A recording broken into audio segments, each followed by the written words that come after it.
अस्सलामुअलैकुम बिस्मिल्लाहिर्रहमानिर्रहीम। क्लास 6 हमारा वीक 2 स्टार्ट हो गया है और इसके डे फर्स्ट में आपने जो वर्क करना है वो क्वेश्चन नंबर 1 है, एक्सरसाइज 9B का जो मेंशन है पेज नंबर 217 पे। उसको करने से पहले सबसे पहले हमें कुछ कॉन्सेप्ट क्लियर होने चाहिए कि सबसे पहले हमने इस चैप्टर का जो नेम है वो रेशियो रेट एंड टाइम है। हमने रेशियो को पहले कवर किया है एंड देन हम रेट की बात करेंगे, लेकिन हमें इससे पहले रेशियो रेट का डिफरेंस पता होना चाहिए कि what is the difference between ratio and rate. तो बेटा आपने इसे रेशियो पढ़ा था तो मैंने आपको कहा भी था इसकी डेफिनेशन आप मार्क करके इसको याद कर लिएगा कि कंपेयर्स टू और more quantities of the same kind. Ratio basically comparison है, रिलेशन है दो या दो से ज़्यादा क्वांटिटीज़ का, लेकिन शर्त क्या है वो सेम काइंड की हो। सेम काइंड से मुराद ये है कि आपसे मैंने ये भी कहा था कि रेशियो की अगर बात करेंगे तो हमारी यूनिट भी क्या होनी चाहिए, सेम होनी चाहिए। अगर हम एक जगह केजी की बात करते हैं तो दूसरी जगह भी केजी मौजूद होना चाहिए लाजमी, तो हम रेशियो निकाल सकते हैं।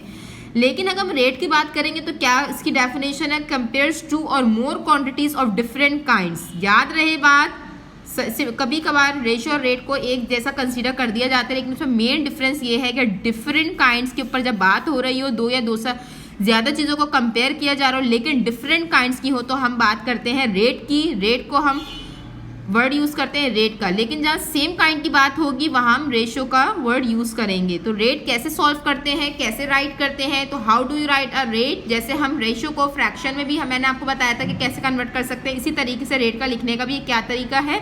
अ rate is usually written as a fraction. Rate को ज़्यादातर हमने यूजुअली फ्रैक्शन की फॉर्म में लिखते हैं, रेशियो का एक सिंबल होता है उस फॉर्म में भी लिखते हैं, और हमें एज एक्सप्रेस भी करना आता है फ्रैक्शन की फॉर्म में।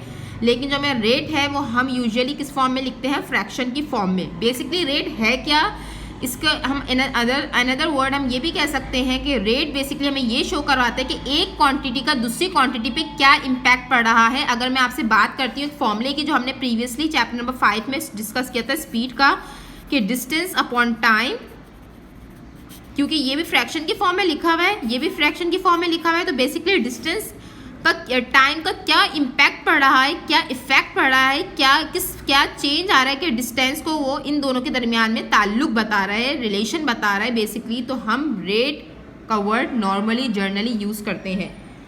तो अब हम चलते हैं अपने क्वेश्चन की तरफ। क्वेश्चन नंबर 1 में हमारे पास 4 पार्ट्स है, पहले हमें उसको अंडरस्टैंड करना है क्योंकि वर्ड प्रॉब्लम टाइप क्वेश्चन है।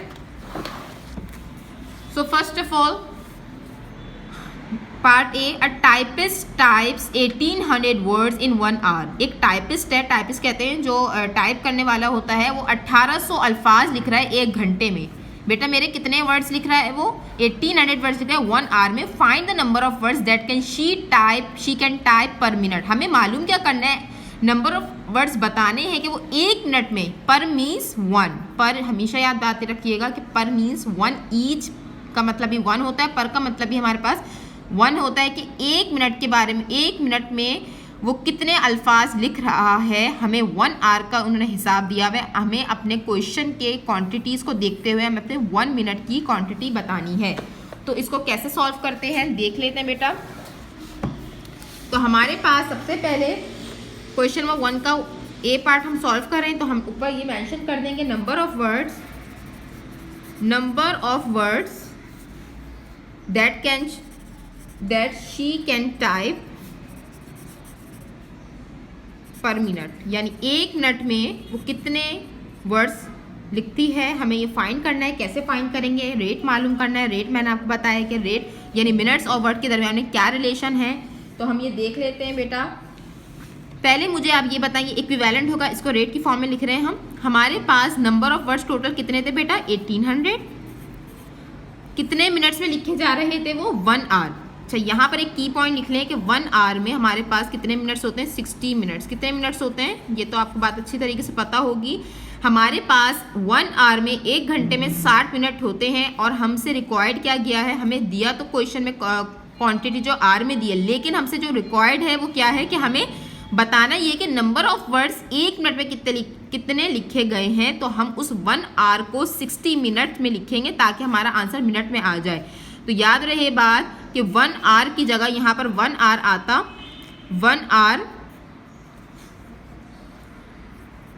1800 वर्ड्स हमने 1 आवर में लिखे हैं। अब मैंने क्या करा, इस 1 आवर की जगह, क्योंकि मैंने अभी बात क्या कही, आपसे पूछा जा रहा है कि पर मिनट में कितने लिखेंगे, तो हम 1 आवर को मिनट में तब्दील कर देंगे, जो कि हमारे पास 60 है। और जब आप इसको सॉल्व करेंगे तो आपका जो आंसर होगा वो मेरे बेटे क्या होगा, 30। याद रहे बात, 30 मिनट्स, यानी कि सॉरी, यहाँ पर आपने जो है नंबर ऑफ वर्ड्स पूछे जा रहे थे, number of words that can sheet है पर मिनट या मिनट्स नहीं लिखेंगे, 30 वर्ड्स जो हैं उन्होंने पर मिनट पे लिखे हैं। दोबारा कह रही हूँ कि हमारे पास टोटल वर्ड्स कितने थे बेटा मेरे, 1800। कितने घंटे में लिख के गए थे, 1 घंटे में। लेकिन क्योंकि हमसे मिनट का पर मिनट का पूछा जा रहा है तो हमने इस 1 आवर को 60 में तब्दील कर दिया, क्योंकि हमें मिनट में जवाब देना है, मिनट की बात पूछी जा रही है, तो 1 आवर को हमने 60 मिनट में तब्दील कर दिया है। और इसको हमने डिवाइड कर तो हमारे पास 30 वर्ड्स आ गए, यानी कि 30 वर्ड्स हमारे पास लिखे गए हैं 1 मिनट में। ठीक है बेटा, 1 मिनट में कितने वर्ड्स लिखे गए हमारे पास, 1 मिनट में हमारे पास 30 वर्ड्स लिखे गए हैं। जज़ाकल्लाह।